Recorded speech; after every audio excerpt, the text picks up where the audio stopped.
Um, in starting out, I just want to mention that this is not just my work, it's the work of the team at the Proctor Maple Research Center, including myself and Dr. Abby Vandenberg, some work that Tim Wilmot did previously, Mark Iselhart, and other technicians who all contributed to this over the years. Some of it is rather recent, some of it is older.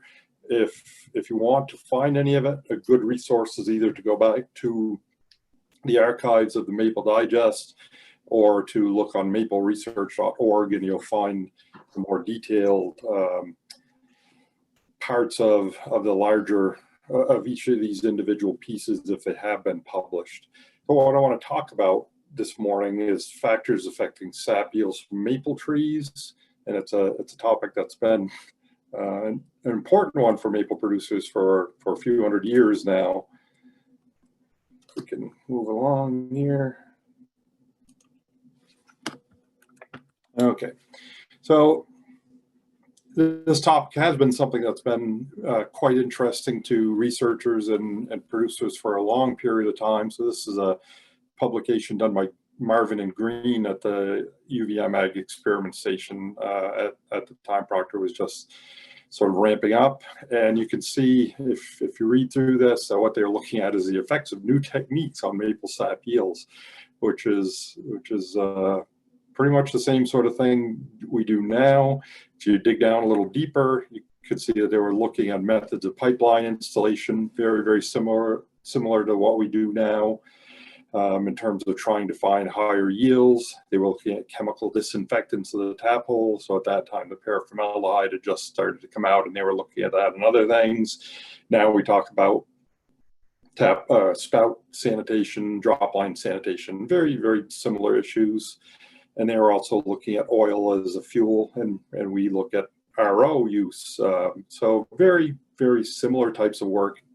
Should be said that a lot of this research is still very good. If you go back and look at this, and much of it is available on the internet, in terms of gravity operations, so buckets, bags, or gravity tubing, a lot of this information still pertains today. The only difference with what we're doing now is a lot of it is on vacuum. And so I apologize to those of you who aren't on vacuum. A lot of what I'm going to say is vacuum. There are some things that do pertain to gravity, so you're just going to have to look and pick and parse from what I say. And the other thing is a lot of this is on 5/16 inch tubing, because 3/16 just really hasn't been around a lot. In some ways they're very similar, in other ways they're quite different.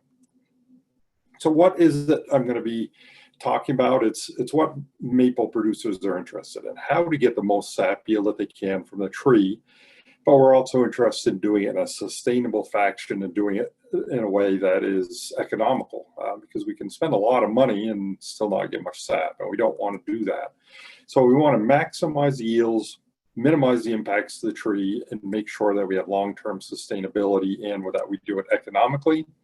So it's very important that producers understand their different options and decisions and how those influence wounding and sap yield and their economic goals. And producers should choose the practices that are generating the highest sustainable sap yields and maximizing their net profit in their operations. And to do that, we want to use best management practices and reduce errors that impact sap yields. So really the bottom line is you want to get more sap, you want to lose less through practices that are not efficient and could lose you sap.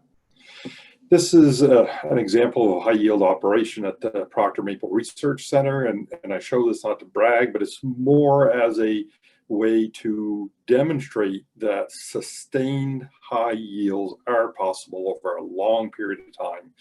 So this goes from 2004 when we retubed our operation, everything across the board, right through to 2020, and we've been able to maintain a fairly high yield throughout that time. Our target each year is half a pound or half a gallon of syrup per tap. If you prefer in pounds, that's the number on the top of each of these bars. our long-term average is 0.6 of a gallon per tap, or 6.6 pounds. And we're generally able to meet the minimum target, many times able to exceed the long-term average. And it just goes to show, as long as you're doing things correctly, some factors like weather become much, much less of an issue, although they do crop up. So 2012, I think everybody remembers the very, very hot weather that occurred at that point of time. For us, it was a real terrible season. We only got 0.45 gallons per tap. But, you know, we talk about this as being a terrible season. It's still better than every season we had before we retubed all our operation and went to high yield methods. This isn't because we're doing a lot of weird experimental things. It's simply because we're using best management practices, trying to do everything as well as we can, try to minimize those errors that are going to impact our yield. So how does that impact yield and syrup value? Well, say you're doing average production, so you're getting syrup on a 5,000 tap operation, 0.3 of a gallon, and you made 1,500 taps. That's pretty average for many places for either gravity operations with good sized trees or with a low vacuum operation. Well, if you, and these are going to be bulk values I'm talking about. If you went to high yield and were able to achieve 0.5 gallon per tap, and many, many people do, we hear more and more people each year who are using this as a target or are achieving it or exceeding it year after year, then the amount of syrup you're going to make on that same 5,000 taps is about 2,500 gallons. Again, going back to the Proctor example, we're making about 3,000 gallons a year on our 5,500 tap. We make about 3,300 gallons each year. If you look at the value of that, average production about 36,000, high yield production about 60,000. Our production, we're making about 72,000 in terms of bulk value. Now, for retailing, we can double each of these numbers. This is going to be gross profit from that. So the use of high yield methods, we have to recognize, does come at a cost. And there are people who are going to choose not using high yield production methods because of that cost or for other reasons. Maybe it's just a hobby. So there is a cost to doing some of these practices, but when you look at that over 10,000 years, the difference between average production and what we're getting amounts to about $240,000 to $360,000 a year total over that 10 years in gross profit. That's going to buy you an awful lot of new technology and still leave a lot of money in your pocket. But again, it's your decision how you want to do it. And there are reasons that we want to pick each different type of practice, and no one method really applies to everyone. So it's important when we start looking at best management practices that we distinguish them from maple folklore. And I'm sure a lot of you have seen these types of things. Always tap on the south or west side of the trees, tap over a large root or under a large branch, tap low down with the buckets to get good yields, use bigger spouts, drill deeper tap holes, seat the spouts deeply to make sure you hold the buckets to prevent leaking. And, you know, one thing we hear very frequently is that we'll call our friends, call the neighborhood kids, get them all out there tapping. It's a lot easier to do it. It can happen a lot faster. So, you know, all of these things are out there as practices you can use, mainly through folklore, and they're all pretty much false for one reason or another and to varying degrees. When you maybe aren't doing things quite right, then you end up with issues like this. I hope you can all spot what some of these problems are right here. This is the south face of a tree, just totally peppered, using large spouts. And using large spouts isn't particularly bad, except if you're going to be tapping all on the same side all of the time. Far too many spouts drop lines on a tree for this size. Drop lines are way too short, restricting the tapping band. So if you have trees that look like this, you need to change your practices, because you're not getting much sap from that tree, particularly from that side of the tree. It's just not working for you. So what we want to do is give you some options for increasing your yields from these trees in a sustainable way, and this is certainly not the way you want to be doing it. So in order to talk about some of these things, I just want to go over some of the important issues that we need to understand in order to be better informed and make better decisions. First of all, sap flow, and I'm not going to go through the whole freeze-thaw mechanism that's out there. It's easy to find, but just wanted to go through some of the important factors, and so that you have a better understanding of what's going on in your trees. So in this micrograph cross-section of a tree, you can see those big white dots. Those are the actual vessels where the liquid moves through, the sap moves through. So just looking at that, if you had to guess where the sap is actually moving in the tree, it's moving in those vessels. Those are the pipes within the tree. So the yield from any tap hole is going to be related to factors that impact the amount of sap that's in the stem that we can get, how much of that we can get out, and how fast we can extract it. Rate is also important, not only the amount, but the rate at which we can get it out. So the wood anatomy, these pipes, these vessel elements are critical in the understanding of how much sap we're going to get out of the tree, how big the tree is, so just how big the reservoir that we're able to tap into.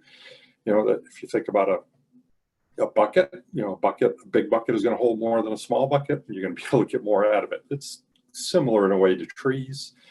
Size of the tap hole affects how many functional vessels we're actually going to sever, and vessels in maple trees are functional for decades, 15, 20, 30 years or more. So we're not getting sap just from last year's ring in vessels, we're getting it for many, many years of vessels and rings. Depth of the tap hole is also important in dictating the number of functional vessels that we actually sever when we tap during the season, so that affects how much of the stem is frozen or thawed. So we may have part of the tree frozen at a time and part thawed at each time, and they're going to act very differently. The vacuum level affects both vertical up and down flow as well as radial side to side flow, and how fast the sap moves out of the tree. How the tree freezes. That seems like a weird one, but if a tree freezes very, very slowly, it can fully and completely recharge all of these vessels. If there's a very, very quick freeze, then you may not get a full refill of that tank of the tree. It's only going to be a partial refill, so during the next sap flow period, you're not going to get as much sap. How long the sap flow event happens, so how empty we can get the tank, how much of the stem is actually involved. So I'll talk about that more in a little bit. And then other things like soil moisture are important. So the way we often can think about maple sap flow in trees is by thinking about it as a pipe that's stuck in the ground. It's just a simple kind of cartoonish way to think about it. If we have a pipe stuck in the ground and we fill it with water and we have a spout there, what's going to dictate how fast and how much of the sap is going to come out. And we always have to keep in mind that sap is going to flow out of a tap hole into the bucket or into the tubing system in response to a pressure gradient. It's always going to move from an area of high pressure to an area of low pressure. So you can think of it as, a pipe, hole drilled in it. If this pipe is very tall and big, you're going to have more pressure. If the pipe is very small and there isn't much height to it, it's going to have very low pressure. And so we can use that conceptual model, just to think about some of the things that sap flow occurs in, how it occurs in trees.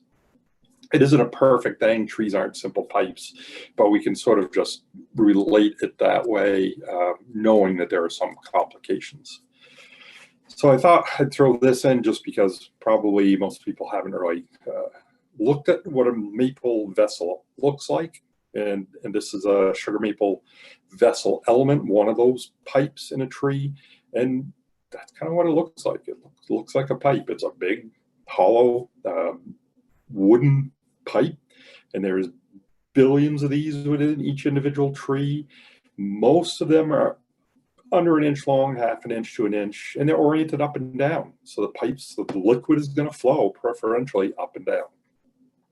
They can range up to about 10 to 12 inches long, though. Occasionally that happens. And so there's this mixture of different pipe sizes, both diameters and lengths. The ends sometimes are open, sometimes they're closed with pits or plates. And the reason for those pits and plates and membranes is to prevent emboli from spreading. Emboli or gas bubbles. One thing that's really, really bad in any kind of plumbing system is to have air bubbles. And trees, and in particular the maple sap flow or sap pressure mechanism, is designed to refill embolized pipes or pipes with air bubbles in them. Well, if you had a really, really long pipe, it would be hard to refill it. But by having these pits or plates or membranes on the ends of the vessels, it essentially seals off the broken area and allows it to be refilled. These pipes aren't perfectly arranged, stacked to end and sealed, so they're not like a pipe in our plumbing systems where we glue them or solder them together. They're sort of more or less stacked loosely. Water can move a little bit sideways from vessel to vessel, and oftentimes you'll see vessel groupings. And so that helps get around areas that are damaged. So there are these side-to-side connections that do allow some radial sap movement to occur, but not a huge amount. Again, the major movement is going to be up and down. These individual vessels are surrounded by fibers and ray cells. The fibers are air-filled in maple, which is different than most other species. Air, when it gets cold, contracts, and when it gets warm, it expands, and that's what helps develop these stem pressures and sap uptake and exudation. The ray cells are the cells that store the carbohydrates that are then released into the vessels for us to collect the sweet sap. So most of the sap is moving there, most of the sugar is coming from the rays. When we sever vessels or we cut them with a tap hole, that's where most of the sap coming out is going to drip from. Gravity, you think about it, these are all oriented up and down, gravity is going to push the sap downward. And pressure from the gas in the fibers sort of adds to the pressure all around in the entire system to aid in sap movement. So if we look at this cartoon of how gravity is going to flow in sap lines during any thaw, sap is mostly going to move vertically. And it's going to move towards the tap hole from a fairly limited area within the trunk.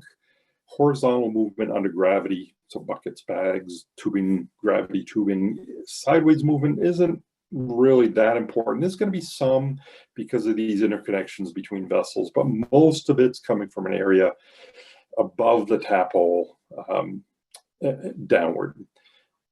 During flow period, there are several things that are important: how much moisture is present, how the thaw progresses, so which side is actually frozen or thawed, and how long the flow lasts is going to impact yield. Because if only part of that sap drains out before it freezes up again, we didn't get all the sap out, and we have to wait for the next flow period to get more.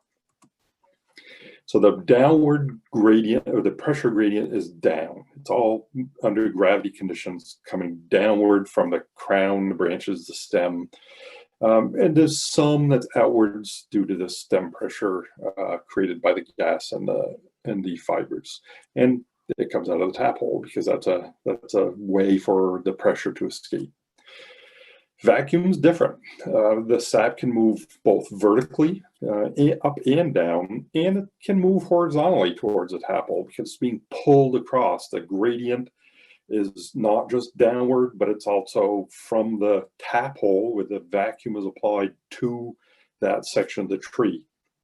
And we've seen at times during a long flow period that we can extend vacuum completely across a very, very large stem, 24, 25, 30 inches, depends how long it runs and what your vacuum is. But you can pull it from a much, much larger area within the stem. And you can actually even pull sap from below the tap hole up and out of the tap hole. During these very long extended flows, we can pull sap right out of the ground, water right out of the ground, through the roots, up the stem, and out of the tap hole. When that happens, during those really long flows, sap sugar will start to drop. And it will drop steadily until there's another freeze, which allows more release of sugars and a better recharge of the tree. So I don't want to spend a lot of time on this, but it's just to show you some of the weird things we do. So on the left, you see this tree with a whole bunch of tubing coming out of it. Those are all micro spouts with tubing to measure the pressure within the tree at different points. We're also measuring it at the tap hole. So if you look at this sort of yellow-orange line at the bottom, that's the pressure right at the tap hole. Most of the time it's running close to what the vacuum pump is running. So in this case, about 23 to 25 inches. And you can see early on in the system, we have this initial thaw right at the y-axis where the south side, this red line, is already thawed out, but this blue line, the north line, thaws out after the red line. So it took a while for the north side to thaw on this particular day. The green line is temperature. So we have this pressure spike upwards because of a sudden we have a conduit of sap from the tap hole to the top of the tree, 40 inches of mercury worth of pressure, not vacuum, not negative, but pressure at the tap hole, pushing the sap out. And it slowly goes downward over time as the sap flows and the pressure is relieved. But then we get this light freeze that happened at about this time, and it happens first in the tubing right near the vacuum. So we've frozen it up right about here. So the tubing freezes up before the trees do. And so when that happens, the vacuum within the tap hole starts to dissipate. The vacuum or the pressure within the tree starts to re-equilibrate. These two lines start coming closer together. And then we get this, again, when it thaws out, we get this pressure, the vacuum drops down, the pressure within the tree starts to drop down as sap starts to flow out again until we get eventually to a point where we actually have negative pressure within the tree. We have vacuum within the tree, continues downward again. We get another slight freeze in the tubing system, pressure starts to re-equilibrate in the stem, and then it drops off again. So this is really the first time we demonstrated good negative pressures, vacuum, being transmitted into the tree over a period of time. And we're going to do a lot more of this work and look, it's very similar to what was done years ago on TreeMet with Tim Wilmot, although he wasn't using vacuum at the time. So the other thing besides sap flow we need to have a handle on is wounding. What happens, what's going on within the tree? This is a tree and another tree that the bark has been removed from, and you can see the wound that's created by the tap hole. So this is where the tap hole was. This is the stain associated with that tap hole. And you can see there's several of these all over, but it's hard to see them if the bark is still on the tree. It'd be nice if we could see inside all the time and know where those tapping stains were, but we can't. Tapping does create these wounds. The tree's response to that is to wall off the wound to prevent infection. And by doing that, it creates a stain. It's important to note that these stained areas aren't the areas that the sap is coming from. It is coming from that area, but it's coming from a much, much broader area. So it's not just that area involved in sap flow during the time that sap is flowing from that tap hole. It's coming from a bigger area. These are two different processes, flow, wounding. Sap will never move through those areas, those stained areas again. So it's important when we tap that we don't hit those. The size of those non-conductive wood stained areas is related to the diameter and the depth of the tap hole. Generally, the stain isn't much wider than the tap hole is wide and not much deeper than the depth of the tap hole, but the column is oriented way much further up and down.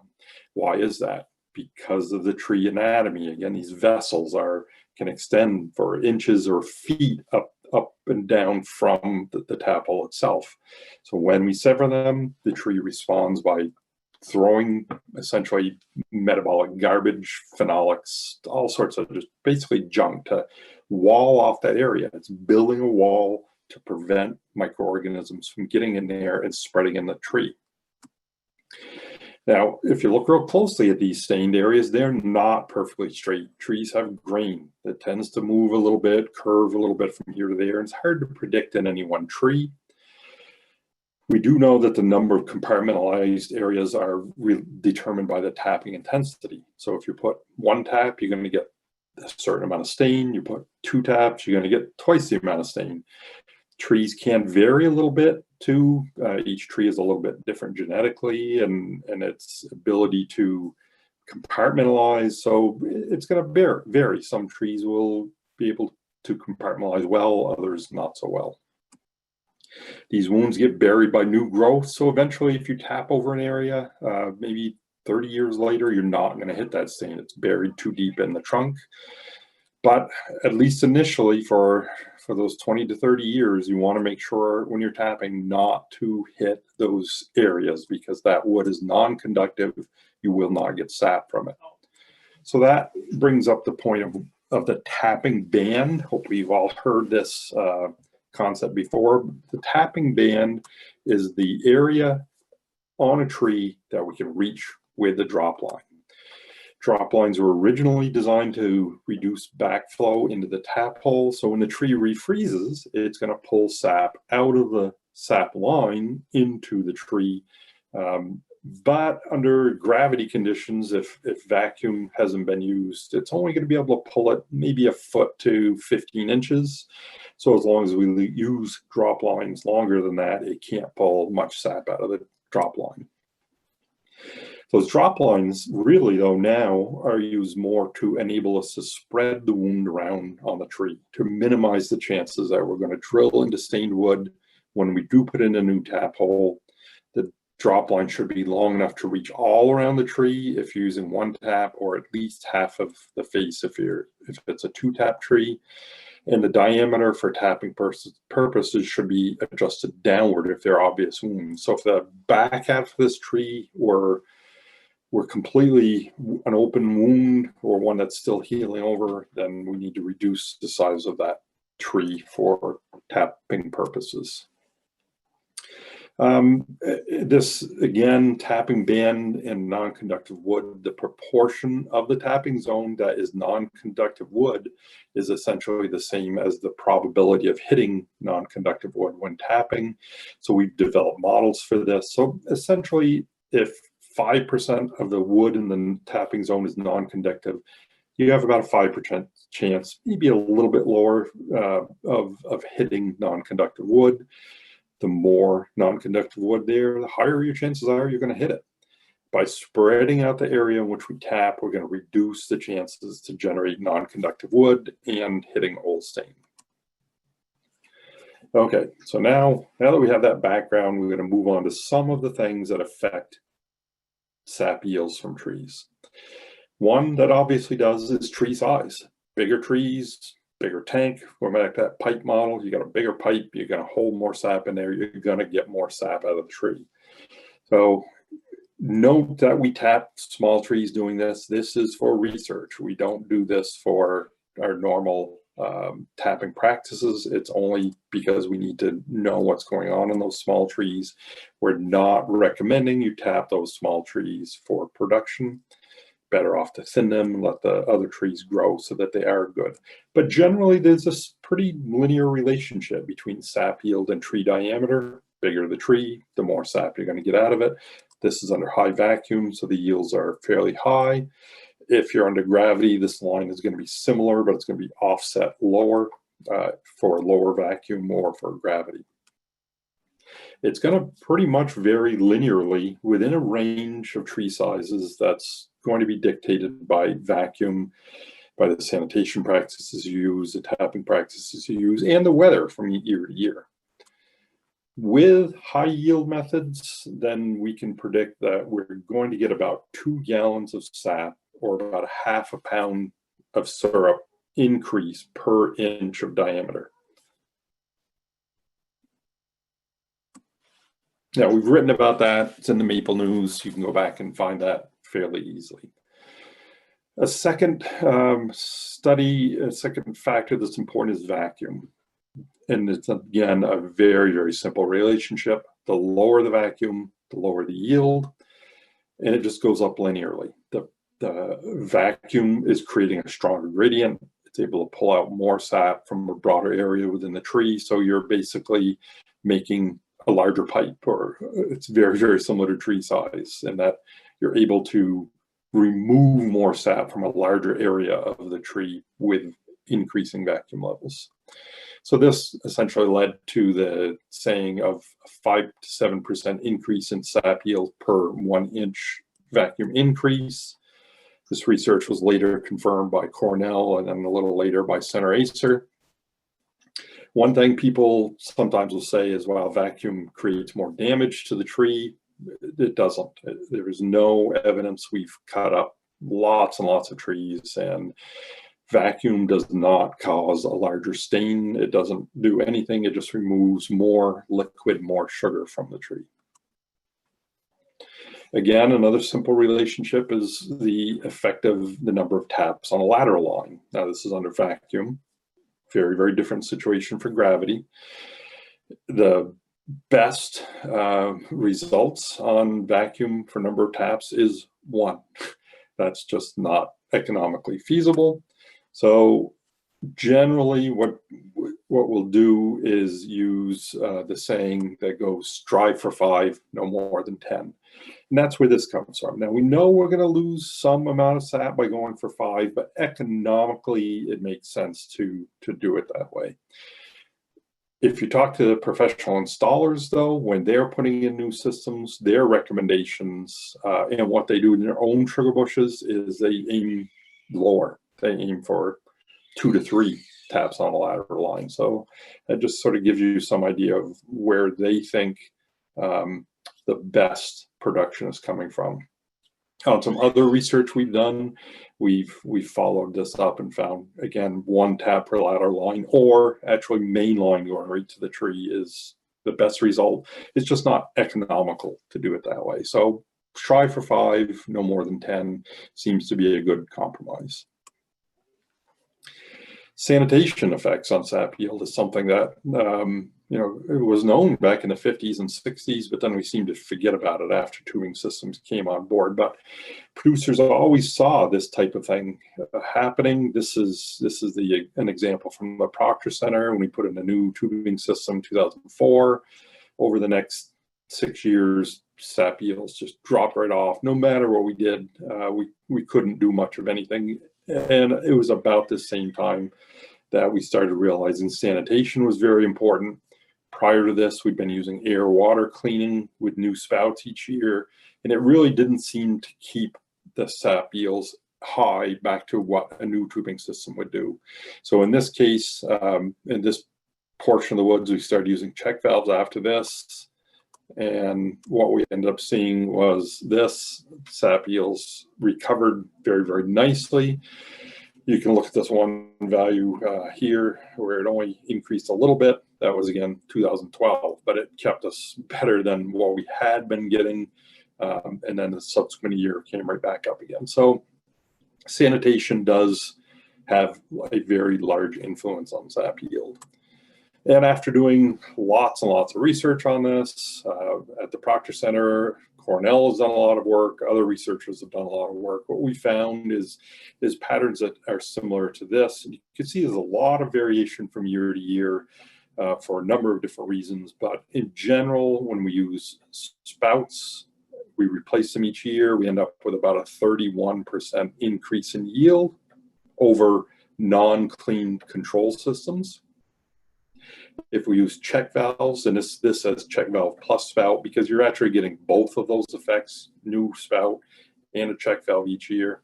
When you're using the check valve system, we end up with a 63% increase on average, with a lot of variability. This one here was one study that's negative, was done by Sanitation. And the another approach is to use a new spout, new drop each year. And so you're getting two effects, a new spout effect and a new drop effect. And the average for that was 72%. So better than 63, but this is just for year one.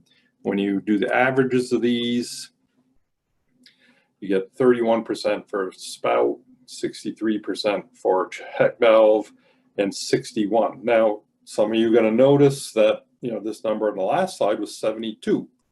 Well, why is it 61 now? That is the average for a 3-year drop line replacement interval. If you replace your drop lines each year, it would be 71. Very, very few people do that. It doesn't make sense. It's too costly economically.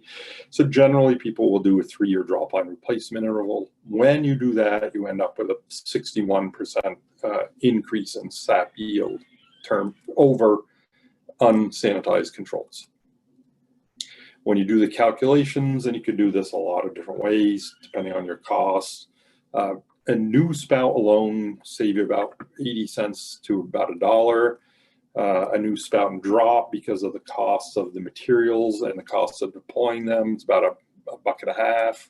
Check valve comes out a little higher, about $2 to $2.15.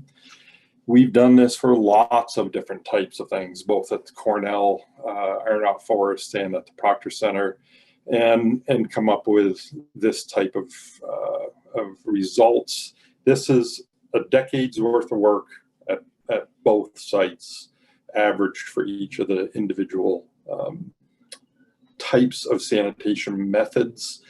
And this is expressed as improvement over uncleaned control systems. So again, we end up with a spout yielding about $1 of improvement if we do that. This is subtracting out the cost of doing each of these things. So this incorporates the cost of putting a new spout out there and the cost of the new spout. Check valves produce about $2. A new drop, if you did it every year, the very first year, you're going to get a $2.29 increase, but over a 3-year rotation, it's about $1.50 to $1.75. Bleach, if you do it properly, yields about $2. So these three are fairly similar. This one may be a little lower than a new drop if we're looking at it on a 3-year replacement interval.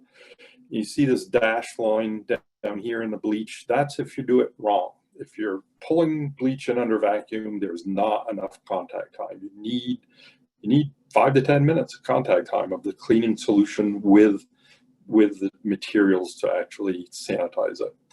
Hydrogen peroxide generally was too costly to do, so it always ended up with a negative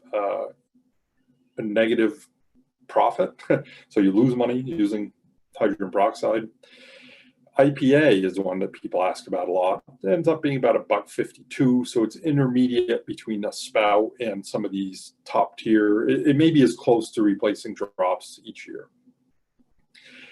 And it's important to recognize IPA, isopropyl alcohol, is not legal in the US. And then lastly, the Zap-Back adapter, which incorporates antimicrobial silver, again, is one of these maybe second tiers. But it may be useful for some people in certain circumstances. So if nothing else, replace your spouts each year or use bleach each year.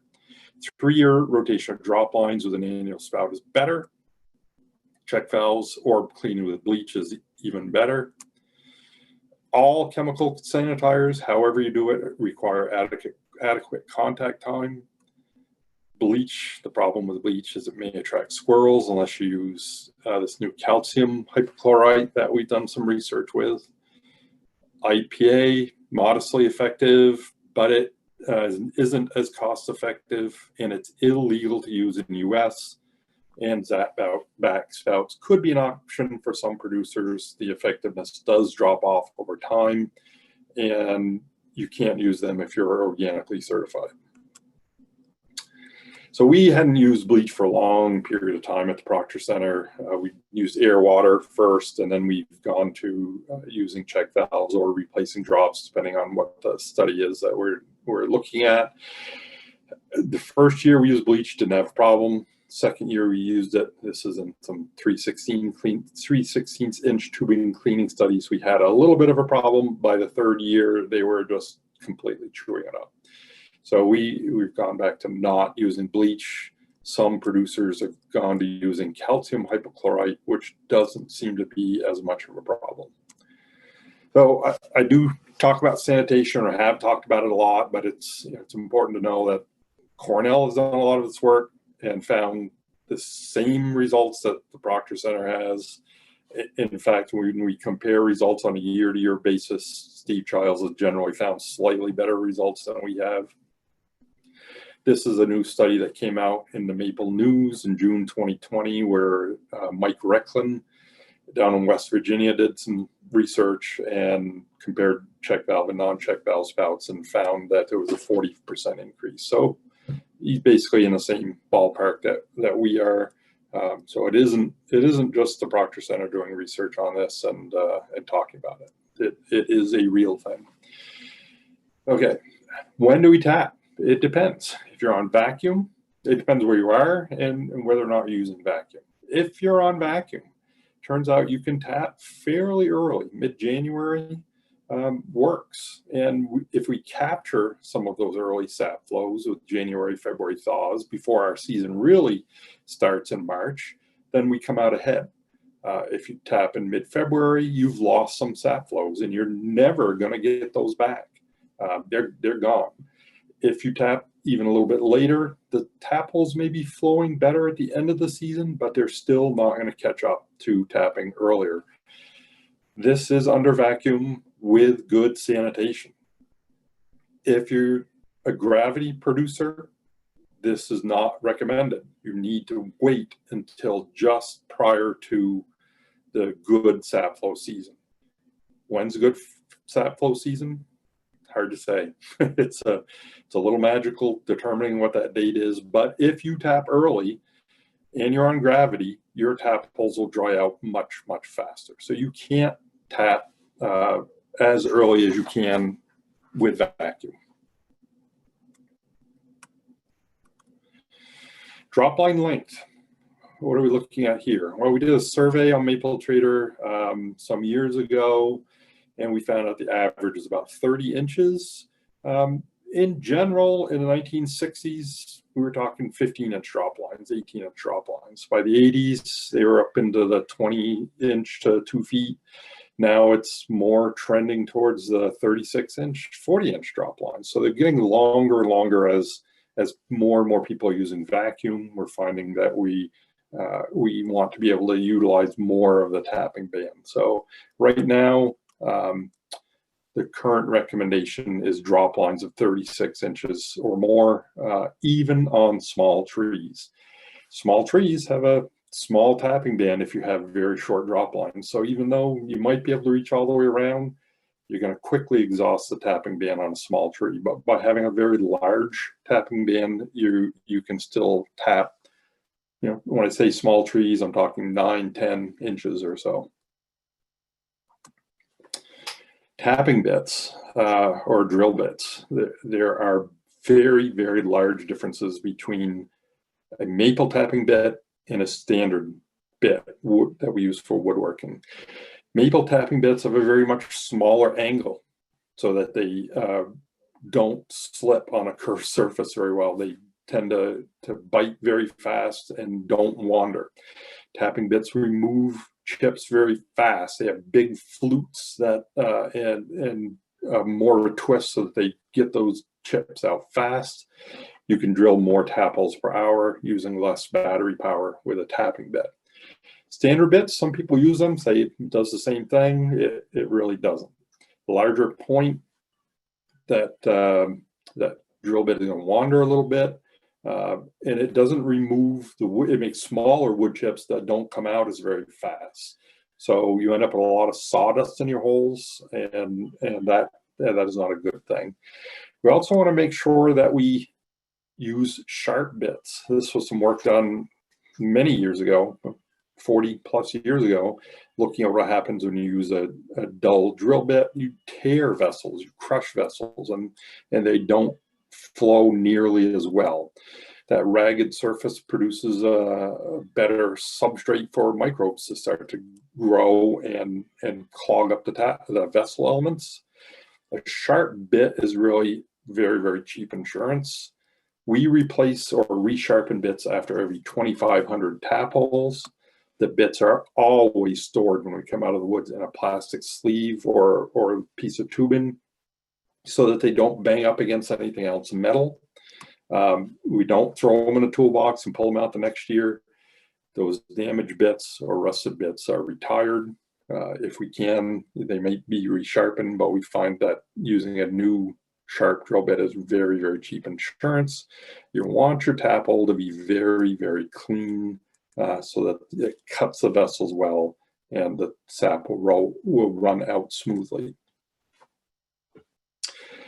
This is the effect of spout size on yield. So if we look years and years ago, people were using 7/16 inch. Some people may still under gravity, that's fine. But if you switch to a 5/16 inch tap hole, you're gonna get pretty close to the same yields. Very, very little difference between 5/16 and 7/16 on gravity or vacuum. Maybe a few percent less, but you create a much smaller wound in the tree. Now, if you drop down to 1/4 inch, what's going to happen? People think, well, if a 5/16 is good, a 1/4 inch is better. Turns out that when you drop from a 5/16 to a 1/4 inch, we see the yield start to drop off as well. So we find that there's about a 10 to 11% reduction in yield if we go to 1/4 inch from 5/16 inch tap holes and spouts. Again, this was confirmed by some more recent research by Sanitation in 2015. They saw about a 10 to 11% reduction from a 1964 to a 1/4 inch tap hole. If we continue and use smaller and smaller tap holes, the so-called micro spouts, you do continue to lose yield. It drops off even faster. So, right now, our recommendations are that people should use 5/16 or 1964 spouts. They seem to strike a good balance between wounding and sap yields. And most sites that have reasonable tree growth rates can support the use of 5/16 spouts. Now, if you're in an area where tree growth is slow, maybe your trees are crowded, the soils aren't as good, maybe going to a 1/4 inch tap hole would be something you could do for the short term. But really in the long term, you would want to improve the soil nutrition through some amendments, or you would want to thin the trees to allow them to grow better, and instead of using smaller tap holes. Spout color is another one that we've asked about quite a bit. This is a study we did over several years at the Proctor Center, comparing clear, white, and black spouts. In general, white and black maybe did a little better than the clear polycarbonate spouts in terms of yield. And what you find, however, is this isn't consistent. One year, white spout might do better because it's a cold year. Next year, if it's or because it's cold year. The next year, a darker colored spout might do better because it's cold.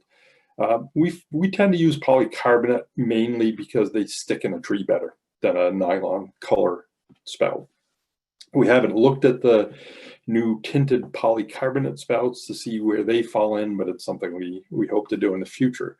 So really, the effect of spout color on yield is very inconsistent. It's dependent upon the season. There's no one color that seems to be better than another, unless you know what the season is going to be before it actually gets here. If you could tell me whether or not the season was going to be hot or cold, I could tell you whether it'd be better to use a white or clear or black. But we can't really predict that far out. So generally, pick the color you like. Clear polycarbonate spouts for us tend to perform well, mainly because they stick in the tree better. We don't have to go in and reseat them. Tap hole depth is another important factor. This is expressed as a percentage of syrup yield from 0 to 160%, where 100% the control is 1.5 inch deep tap holes, and we're including bark thickness here. So when we say 1.5 inches, that's 1.5 inches in depth, including the bark. This will be coming out in an upcoming issue of the Maple Digest, I think in the April issue. And what you can see is if you tap very shallow, you're going to get less sap. 1.5 inches, which many people are doing, provides a good amount, but it sort of reaches the maximum of about 1.7 to 2 inches deep. So there really is no point drilling tap holes on vacuum deeper than about 1.75 to 2 inches. If we drill deeper, we're not going to get more sap, but we are going to make a bigger wound. So why do that? Why not just stick with what is working well for us and what's working well for the tree? On gravity, though, it's slightly different. Tap hole depth is probably peaks out at about 2.5 inches. There's some evidence suggesting that even deeper tap holes are better, but when we do that, then we find, especially with large spouts, we find we're making a very sizable wound. So 2.5 inches seems to be a good practice on tap holes under gravity. So going deeper than 2 inches on vacuum, there's no benefit.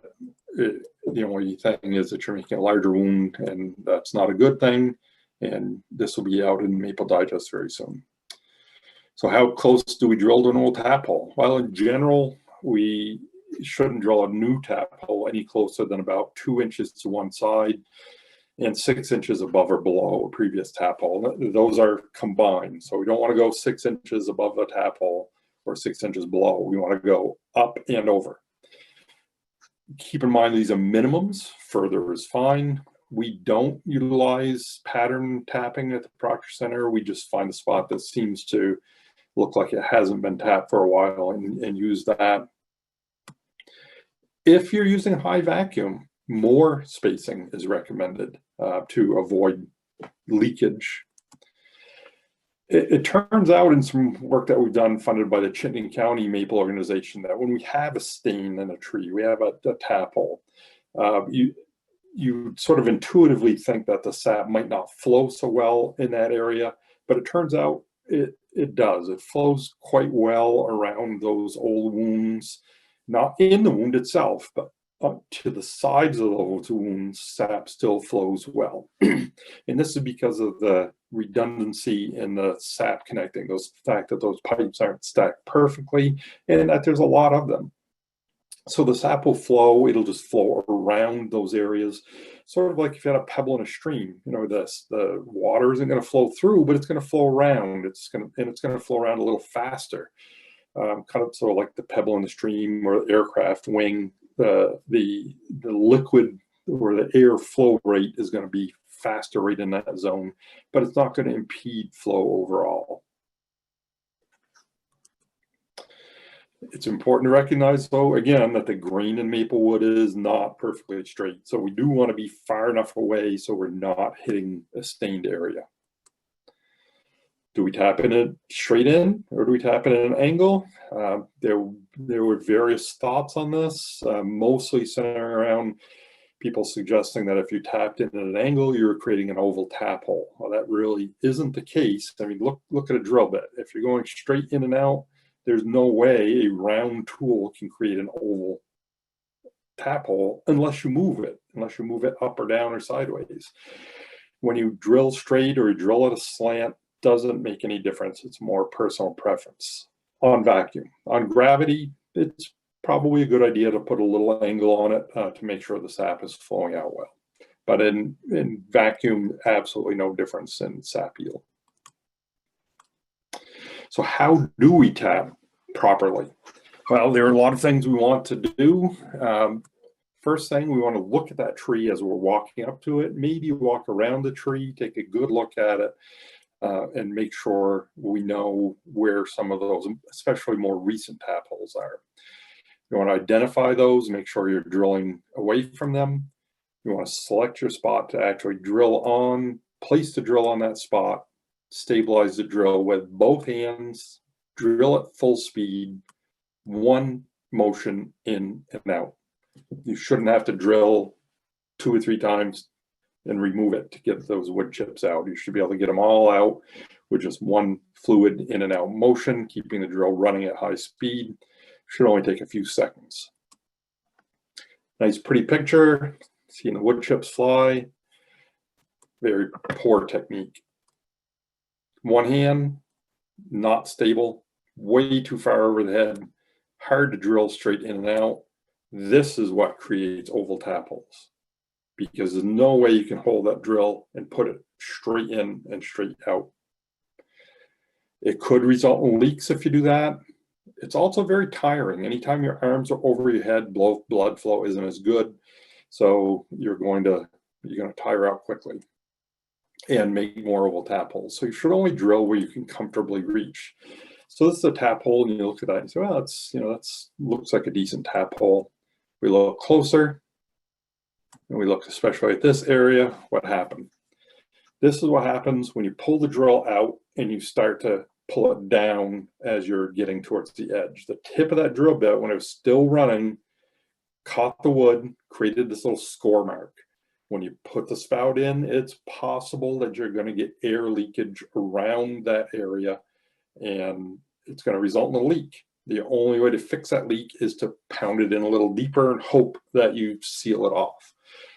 But that's sort of taking your chances. You're better off making sure you put the drill bit in when you're tapping, straight in, straight out. Don't move it during that time until it's completely out. Sideways movement of the drill when pulling it out creates these little cuts or grooves and can create leaks.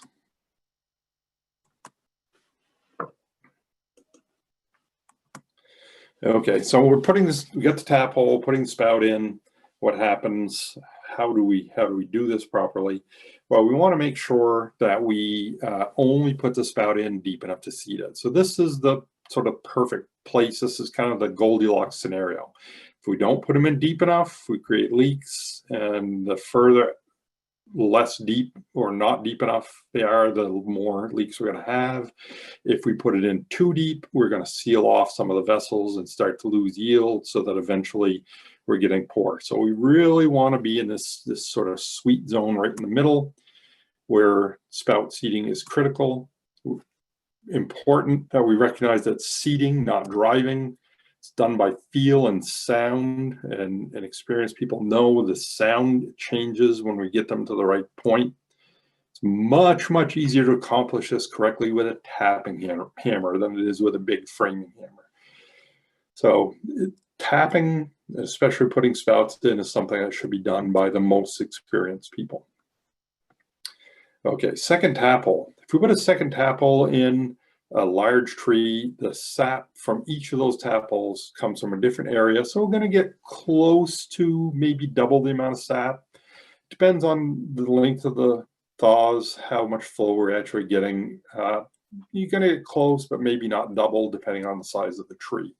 Under vacuum, though, these two tap holes are going to compete with each other. You're not going to get the same amount of sap out of 2 tap holes under vacuum than you are with 1 tap hole. It's just not going to happen. They're both tapping into the same reservoir.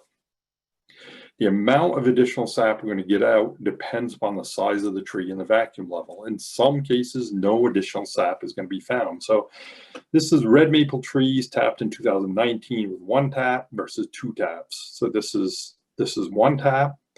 These are 2 taps, 2 individual taps. We can see they added up to maybe about 15, 18% more sap. 2020, 1 tap red maple trees, 2 tap red maple trees, almost identical. And it's just, we're not able to get more out of that reservoir than we could actually than is there. You're just not going to get more out. So over the 2 years of study, it averaged about 15% more.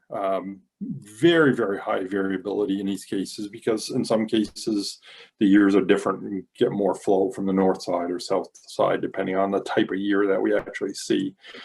But in general, the higher the vacuum level, the larger the tree has to be to gain as much sap from a second tap. Tap hole height, where we put it on the tree, really doesn't seem to make a lot of difference. Same type of result of tapping below the lateral research. Aspect, whether we're tapping up north or south, been a lot of research over the years, doesn't seem to make a lot of difference. It looks like there's a little difference this year, but the next year there would be no difference at all. So generally you want to spread the taps out all around the entire tapping band.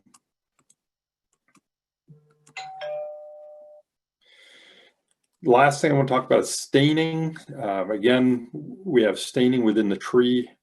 When we tap into stained wood, it's going to reduce the sap yield on a one-to-one basis.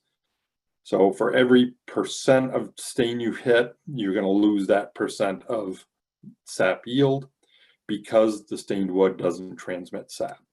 So this is some research Mark Iselhart did. So again, it just shows this very strong linear relationship. If we hit all stained wood, we have no sap. The less stained wood we have, the more yield we get. It's a very, very complicated diagram. Hasn't been published yet. I'm not going to take the time to go through it, but it explains how much sap we lose when we hit stained wood. In general, though, a rough approximation is if you take the percentage of tap holes with the stain divided by 2, that's going to tell you how much sap you lose. So if you hit 10% of stain, you're going to lose 5% of your sap across your entire sugar bush.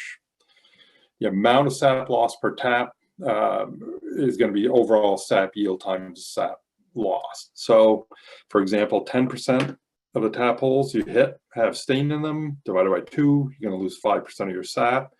If your yield is 10 gallons of sap per tap, when we lose 5% of that, we're losing a half a gallon of sap per tap across the entire sugar bush. So how does that turn into dollars? Well, this is for Proctor yield, 2014.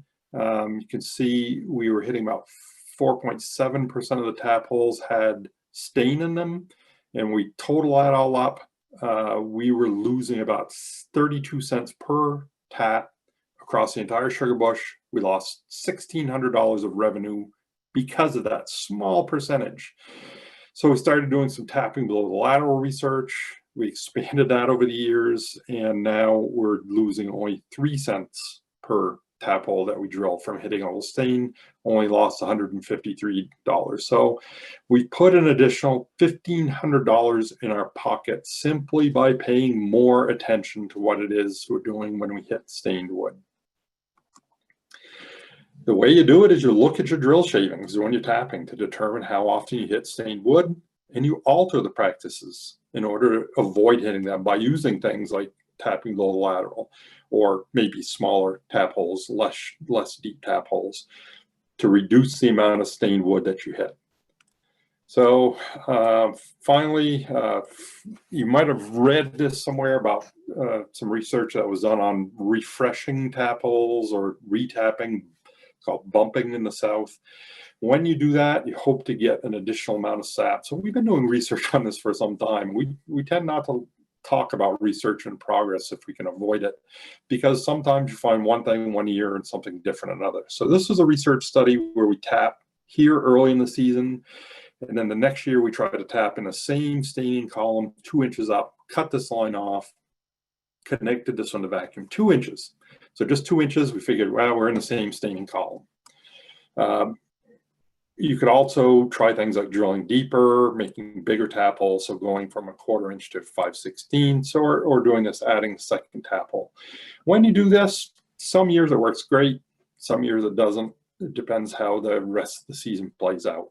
But one thing you find when you do that, regardless of these type of practices, you make a much bigger wound. And Dr. Vandenberg has a really nice presentation on this this is the sort of money slide. This is the control taps where you're producing 100% of a standard tap hole. When we reamed wider and deeper, produced a 273%. So an additional, almost an additional 2 amount of stain in that tree. If we put a second hole 2 inches above, hoping to hit the same staining column, produces about double the amount of stain. You're essentially making a second tap hole in that tree.